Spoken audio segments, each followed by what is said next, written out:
everyone, this is Elena, and today I have a card using the new Stampin' Up set Pop-Up Paradise.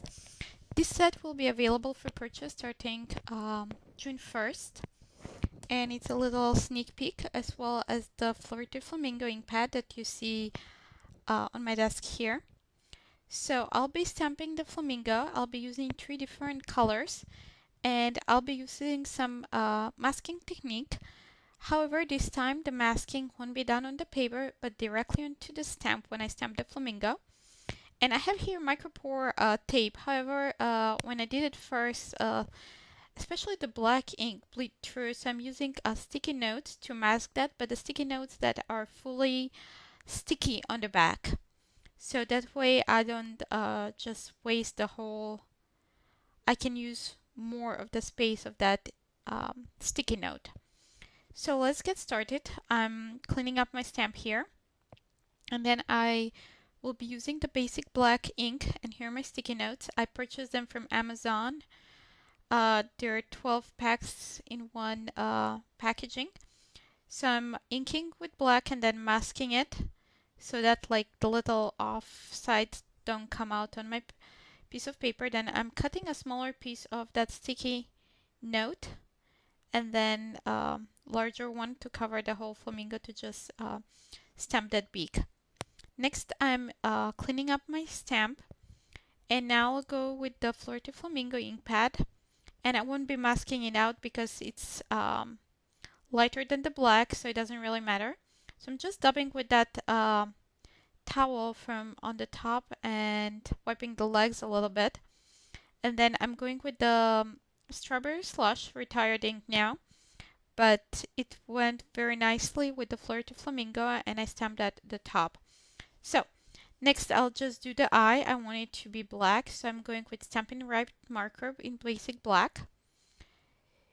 And now we have it. I wanted to add some more dimension, so I'm inking my stamp with the Versamark ink a couple times for better coverage, and then I will emboss this flamingo with clear embossing powder.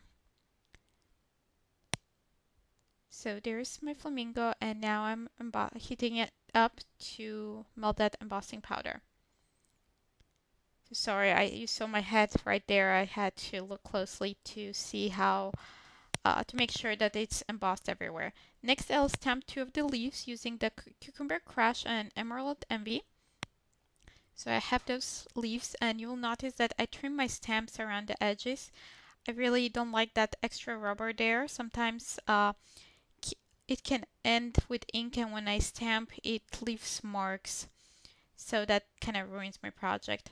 So next I'll stamp the smaller leaf with Cucumber Crush, and this one came pretty nicely. And then I'm going with Emerald Envy for the larger one, and I didn't get perfect coverage, so I'm going 2 more times to get better coverage and darker color.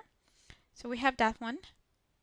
So next I'll just cut those out, and here the video is sped up, so you don't get the impression that I can cut that fast. So I'm cutting everything like nice and slow, so I have making sure that I don't cut off the head of the flamingo or the legs, which are like kind of more intricate parts. So next for the legs, for the middle, I'm going with a craft knife and kind of cutting that part in the middle out. So, and then going again, making sure everything is nice. So next I'll cut the leaves.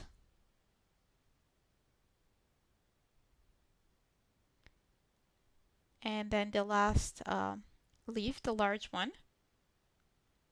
And for this one I cut as well in between like those little white spaces for the leaf. I just thought those were larger and it would look nicer if they're cut out. So we're almost done here. Okay, next time I'm gonna stamp the pineapple, and I'm doing more masking here. However, this time I'll be masking both onto the paper and onto the stamp. First, I'm masking onto the stamp to stamp that the top of the pineapple. And then I'm going with, I forget, crushed curry.